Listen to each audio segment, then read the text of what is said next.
Every legend needs a sidekick, and although Chessbra is usually my go-to, well, my private online information needs a sidekick with a little more experience.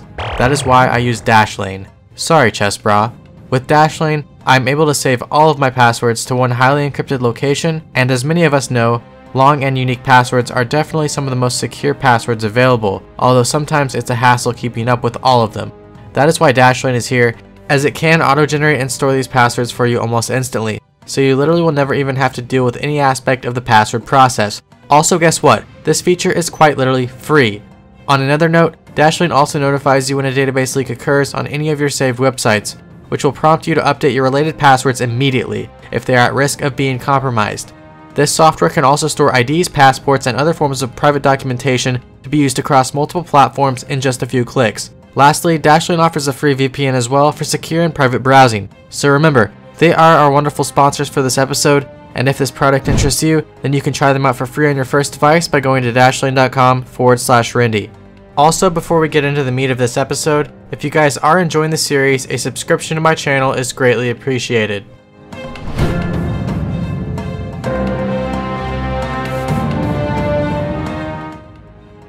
Like prior videos, this goal today would be yet another with a massive amount of requirements behind it. For starters, I would once again have to complete a decent amount of total level, quest points, and specific quests. For example, Heroes Quest would require me stats such as a decent fishing level, and Legends Quest itself would require decently high stats such as 50 agility, 50 crafting, 45 herb lore, 56 magic, 53 mining, 42 prayer, 50 smithing, strength, thieving, and woodcutting. Or would it require these at all?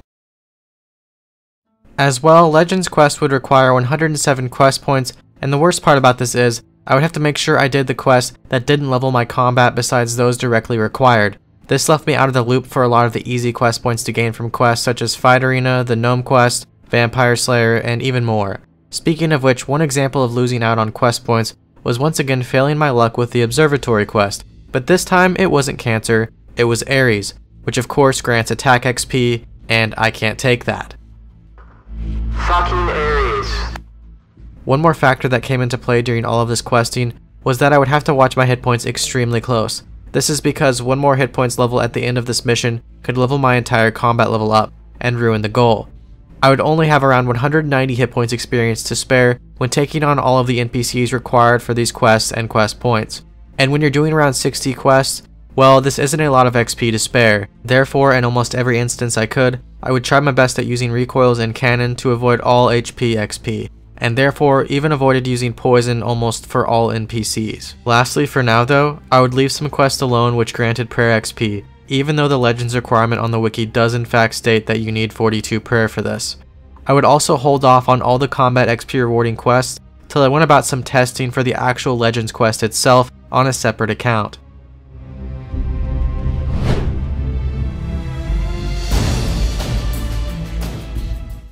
So first of all, I needed to ask myself, did I actually even need the pre-required quests to complete Legends? Well, I had one idea I theorized many months ago which could apply here, and maybe I wouldn't even need those quests at all if it was to work. So to actually start Legends, all you have to do is enter through the gate. This gate has an NPC check with 2 guards which talk to you and make you enter into a stall when going through. These guards also check your pre-required quests before starting. So here was the idea. Similar to how items have deleted in the past off the floor when dropping 255 items to grief streamers, I wondered, what would happen if you attempted to drop 255 NPCs over yet another NPC? Would it delete? Well, first of all, how would I drop 255 NPCs? To start, Chessbra would slave over a bench and craft 255 clockwork cats since, well, they didn't sell on the GE. Chessbra! From here I would have around 8 friends help me with multiple accounts, around 13 to be exact, to take a full inventory of these cats on each of them.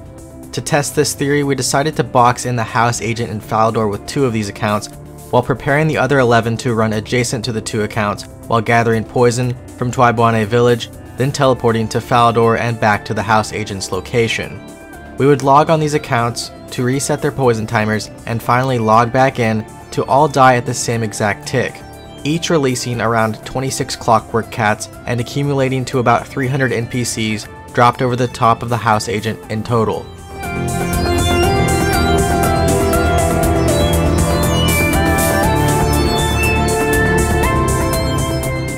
Unfortunately though, after all of this, and a decently good idea, this didn't seem to work at all, and the house agent remained despite 300 clockwork cats being directly inside of his body.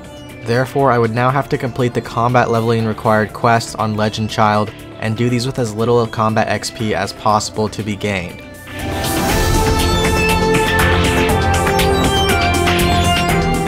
But still, the other question was to remain, did I need the prayer level? Yes, there was possibly yet another obstacle I could overcome. The part in the actual Legends quest itself that required prayer to bless a golden bowl which was to be used to get past the flames and then kill the demon that is possessing Ugandalu. Oddly enough, in my testing I found one tile which could recognize you as inside of his flame area, and although you were outside you could trigger his force movement while not even being near him by attempting to attack him from this specific tile. And a little bit off topic but pretty interesting itself, I found out if you happen to get thrown back to the same tile you attacked Ugandalu here, it will crash the entire game client for yourself and everyone around you. This is because, well, you're being sent from a tile that you aren't even supposed to be able to reach him on. And yes, this is an individual game client crash, not a server crash. And no, I wouldn't be dumb enough to crash an entire world for a video. Reddit. Anyways, later in the Legends quest, you can use a Book of Binding on this NPC to grab Yami Seeds, which possibly could cause a quest step skip and avoid the entire need for the Blessed Bowl and the prayer level. But although you could attack this NPC from this tile, you could unfortunately not use the book on him from this tile unless you were directly next to him inside the flames. So how could I break into the flames? Yet another outlandish theory arose.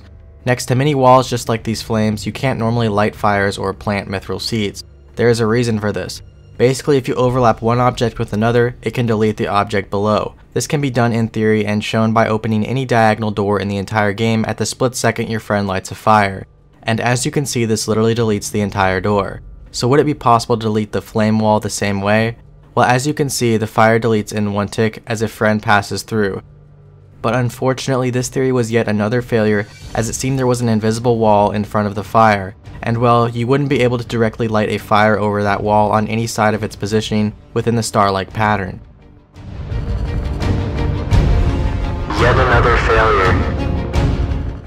Lastly, I decided to maybe test a possible way of having the demon kill registered on a different account outside of the circle by utilizing a cannon and running outside of the room while it was firing, with this demon aggressed on the other account at the same step in the quest.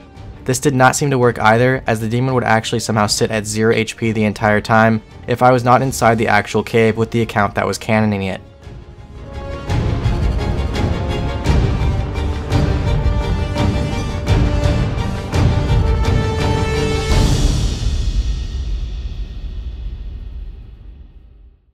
A fun fact about every single demon in this quest is that you can literally spawn them as many times as you want, although they do have a 10-minute despawn timer.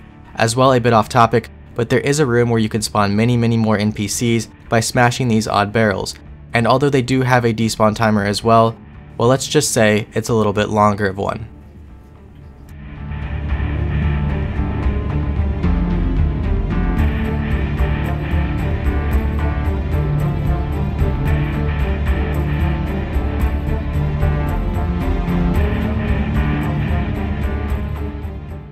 So now I would have to get prayer, but how much prayer? Well, although RuneScape Wiki says itself that this quest has a hard requirement for 42 prayer without boosts possible, in fact all quests that came out of Classic pre-2004 can be boosted. So with this knowledge I could actually partially complete another slice of ham for the Ancient Mace special attack and boost. The Ancient Mace special attack boosts your prayer by the same amount that you can max hit over the top of your prayer points, and it can't be stacked with other boosts such as the Monastery or of course with itself. So how was I to get the max possible hit and remain at the lowest prayer level for the Ancient Mace boost? Well, fortunately, after all the stats added up from prior combat quests and a decent amount of prayer levels that I would likely need, I would be around 41 or 42 combat, meaning I could in fact just barely use a black mask as it has a 40 combat requirement. I could also now get strength up since I was highly mage based from the Family Crest quest, where I used an imbued heart to boost my magic from 53 to 59 to kill Chronozone. being the largest boost at this level. To get strength up without HP, I would be able to level to 45 by using spared range XP while cannoning gangsters in Zaya and using the intelligent booklets on this strength.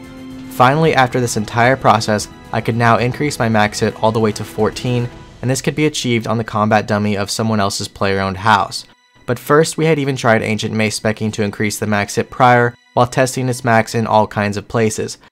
Places that were failed tests to increase max hit was that of Castle Wars by using a Castle Wars bracelet on the flag bearer, which still had a max hit of 14. As well, we even tried using the +1 to +4 max hit boost in Barbarian Assault for higher hits on the special attack, and although the max hit applied was larger, it only added to the prayer that our actual max hit that the player can use without these special area boosts.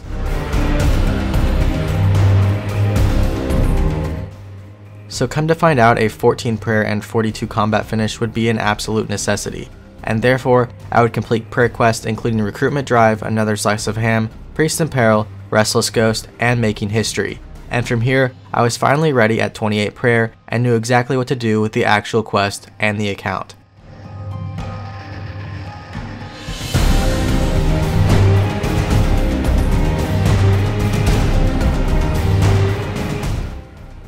So now I would start the quest as normal since Legend Child was finally ready. First, I would have to utilize magic potions and super strength potions to get past checks on the way to the Book of Binding, since once again, boosts do work throughout the entirety of this quest.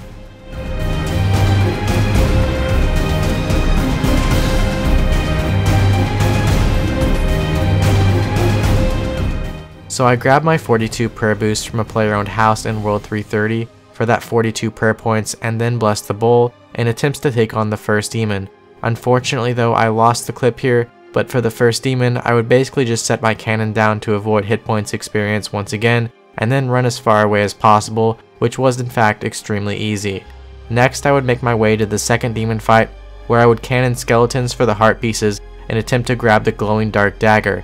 Now normally the glowing dark dagger actually can't be gained after the quest because you can't resummon this hat, which you must stab with the normal dark dagger. This is because you have one shot at getting the glowing dagger, and you must give this dagger back to the ghost before the second fight. But fortunately, my man Chessbra here is halfway through the quest as well, so to smuggle the glowing version of the dagger, he is just going to sit here and summon this guy for me multiple times to stab multiple times and get multiple glowing dark daggers. Shankbra.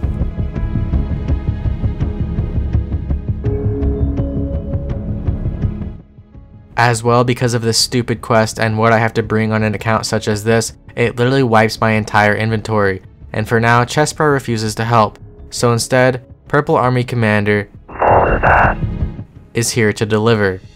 Finally, after turning in one of these daggers, I once again cannon the demon in its second form while using this boulder as a block.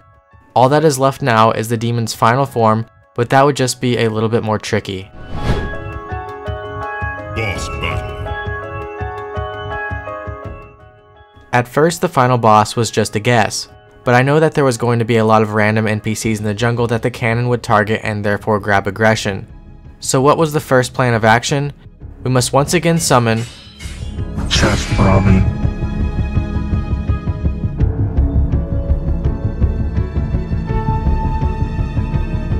Even with this armor, we found ourselves stumped, as the demon and skeletons could spawn between forms almost anywhere, even on top of the bodies of the Chessbra army. The other issue was that every other time the demon would spawn between forms is it would stall your character for around 20 ticks and stack damage. Considering I was 19 HP and had no overheads, this was no good.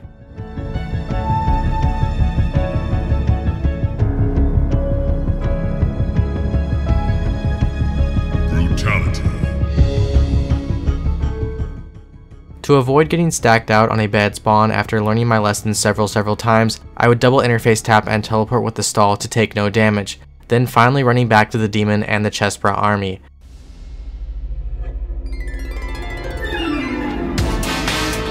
Teamwork makes the dream work.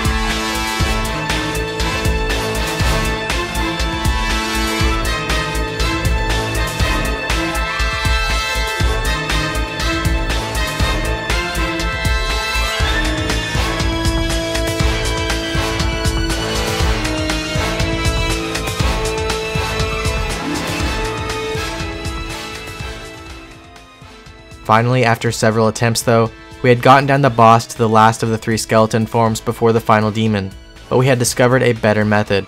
Myself and the Chestbra army would lure this 3rd skeleton form to the beach, where there was less stray NPCs and more of a clearing, as well as a natural safe spot using the bushes and trees. This was because the demon spawn is relative to the location of the last form killed.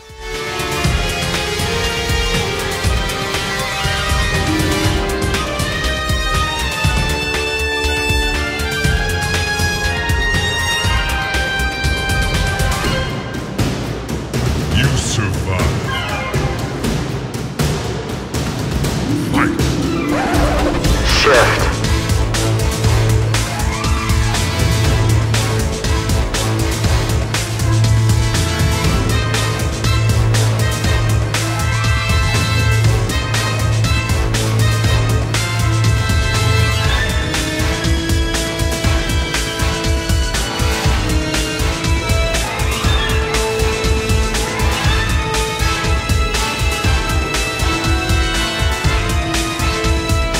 Reverse.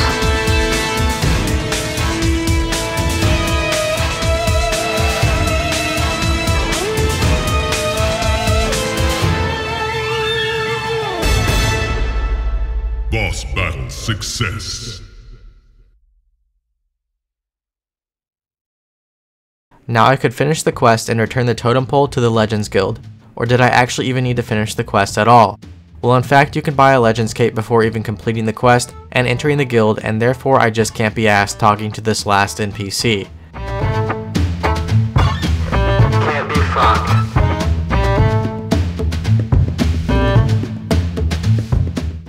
But before I end this video, I have something very serious to mention. Chestbra didn't believe me that the spot on attack with Ugandalu could warrant a possible game crash if you were to be pushed back to the identical square, so he went to go see for himself. No, Chestbra, don't do it!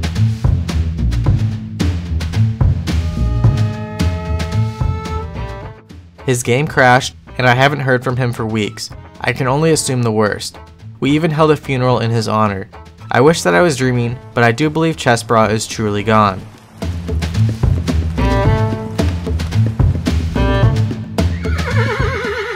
Lastly, I hope you all enjoyed the video. By the way, I now have a join button on this channel, and if you are interested in supporting the channel monetarily, it is greatly appreciated. I hope to see you all soon.